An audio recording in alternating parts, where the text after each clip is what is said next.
ఇప్పటికి కూడా తిడుతూనే ఉన్నారే మీరు. అదేవిధంగా రాజకీయ కక్షతోనే కదా ఆ రోజు వైఎస్ రాజశేఖర రెడ్డి గారి మరణం వెనక మాకు ఇప్పటికి కూడా పెద్ద ఇదే ఉంది. మరి అది ఇప్పుడు ఇంకా ఎందుకంటే అసలు విషయం బయటికి రాకుండా మాట్లాడకూడదు కనుక.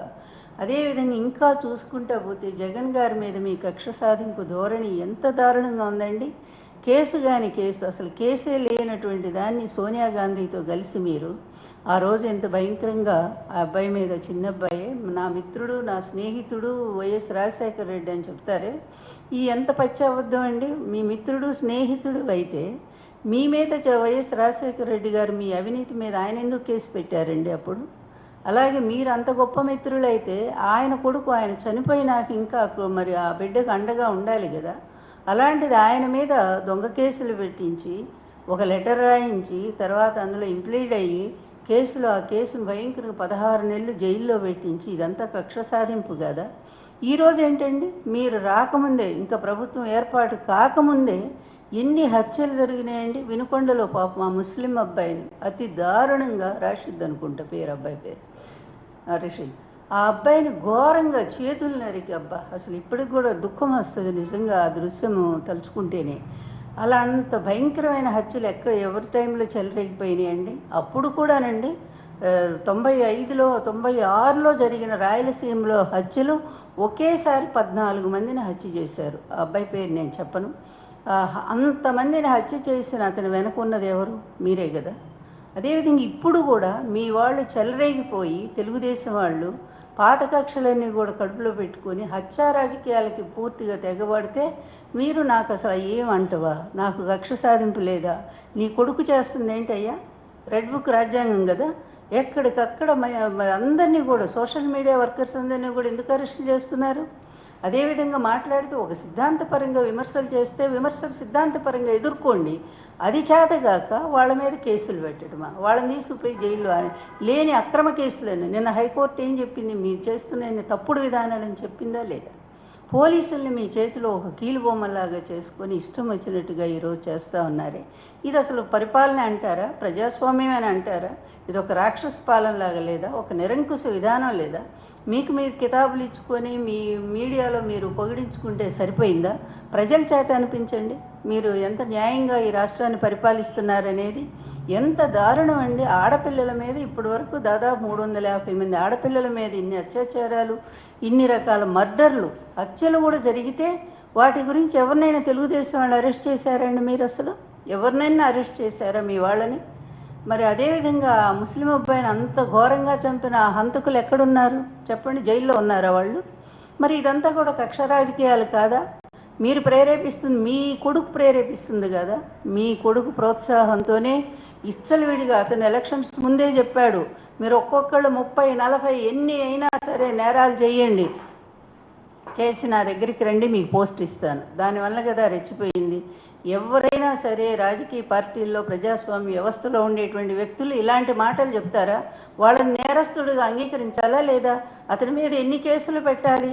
మీకున్న పలుకుబడితోనేమో ఆ కేసులు రాకుండా అడ్డుకుంటారు. స్వయంగా లూటీ చేసినటువంటి రాష్ట్రాన్ని దోపిడీ చేసి మీరు ఫైబర్ నెట్ కానీ లేకపోతే స్కిల్ స్కామ్ కానీ వీటన్నిటిలో మరి ఎంత డబ్బు కాజేశారో అన్ని కేసులు వచ్చినా కూడా వాటిని కూడా మాఫీ చేసుకోవడానికి ప్రయత్నిస్తారు.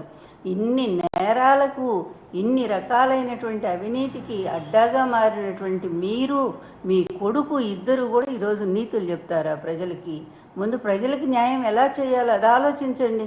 అంతే తప్ప ఇంతమందిని ఒక కక్షపూరితంగా ఇంతమందిని అరెస్ట్ చేయించడం, పోసాని మురళీ గారిని కానీ లేకపోతే వంశీని కానివ్వండి, మీకంటే ఎక్కువ తిట్లు వాళ్ళు తిట్టారా? కొడాలి నాని కానీ ముందు మీరే కదా ప్రారంభించారు.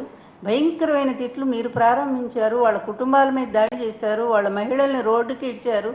ఇన్ని రకాలుగా చేసినటువంటి మీరు ఏమి తెలియదా మీకు ఇప్పుడు? పాపం ఎంత శుద్ధపూసలండి, ఎంత పతివ్రతలాగా మాట్లాడుతూ ఉన్నారు మీరు.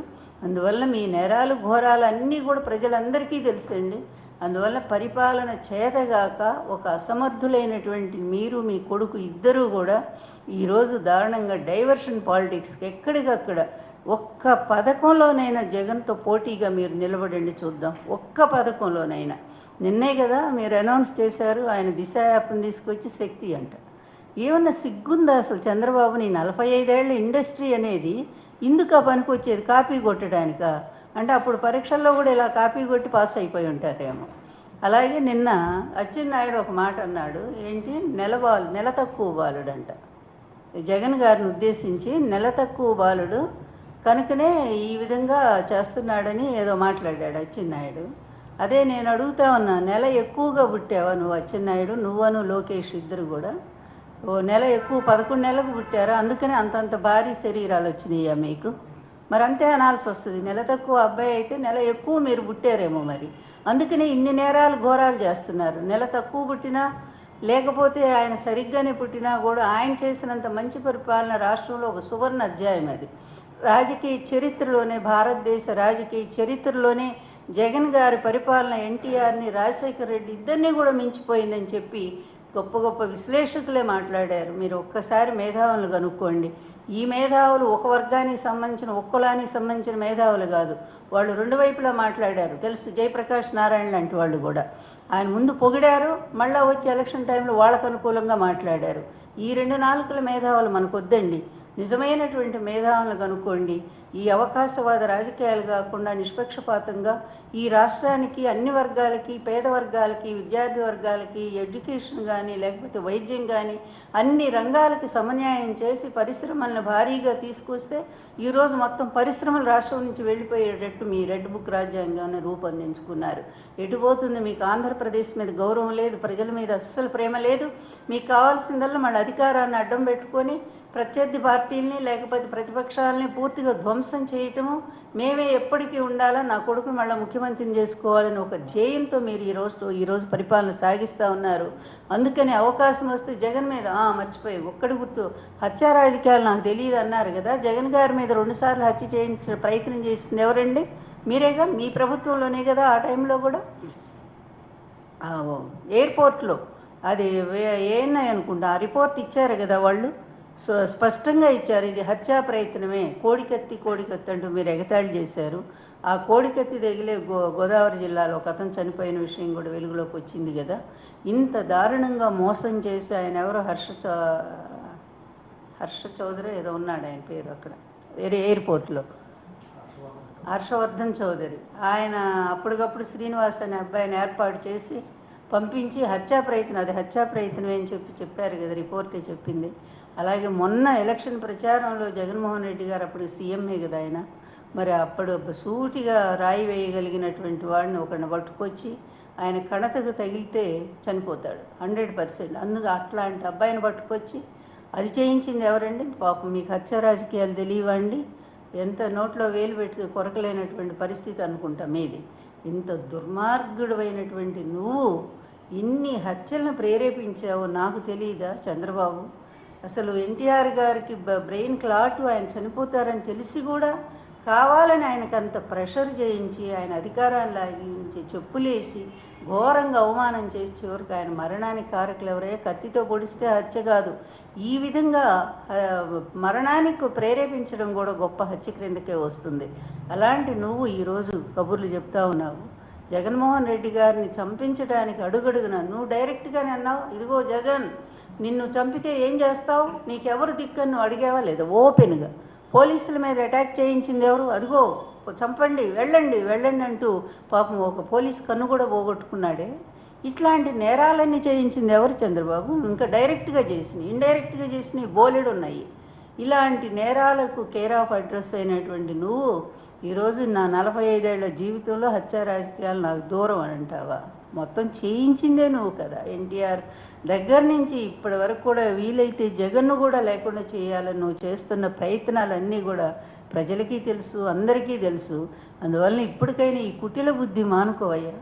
ఎందుకు 76 ఏళ్ల వయసు వచ్చింది, ఇంకా ఎందుకు ఎన్నాళ్ళు బ్రతకాలని ఇలాంటి హత్యా రాజకీయాలు చేసుకుంటూ రాజకీయం ఈ అధికారం కోసం ఎంత నీచానికైనా దిగజారుతాను. అలాగే నీ కొడుకును కూడా అలాగే నువ్వు తయారు చేసుకుంటూ బతుకుతున్నావే ఎందుకు? ఏదంటారే పుట్టలోన చెదలు పుట్టదా గిట్టదా విశ్వదాభిరామ వినరన్నట్టు చెదలు పుడుతుంటే ఈ అనామకులైనటువంటి వాళ్ళు, లేకపోతే సంఘ విద్రోహులు, మరి అవినీతి పరులు, ఇలాంటి వాళ్ళంతా పుడతారు పోతారు. తర్వాత వాళ్ళకి చరిత్ర అంటూ ఏముండదు. ఎప్పుడైనా చరిత్రలో మంచి చేసిన వాళ్ళు మాత్రమే ఉంటారనే సత్యం తెలుసుకో. అందువల్ల ఇకనైనా సరే ఇట్లాంటి ఈ మాటలు, ఈ సూక్తి ముక్తావళి మానేసి వాస్తవాలు ఏంటనేది నువ్వు గ్రహించు. ముఖ్యంగా ఈ రాష్ట్రానికి మేలు చేయమని మేము కోరుతా ఉన్నాము. నువ్వు ఇచ్చిన హామీలు కనీసం ప్రారంభించు. ముఖ్యంగా ఈరోజు పాపం విద్యార్థులు పరీక్షల టైం వచ్చేసింది, వాళ్ళకి చెల్లించాల్సినటువంటి ఫీజు రీయింబర్స్మెంట్ 4,800 కోట్లు బకాయిలు ఉండిపోయినాయంట. మరి వాటన్నిటిని కూడా చెల్లిస్తే విద్యార్థులు చక్కగా పరీక్షలు రాసుకొని చదువుకుంటారు. విద్యా వ్యవస్థను నాశనం చేయొద్దు.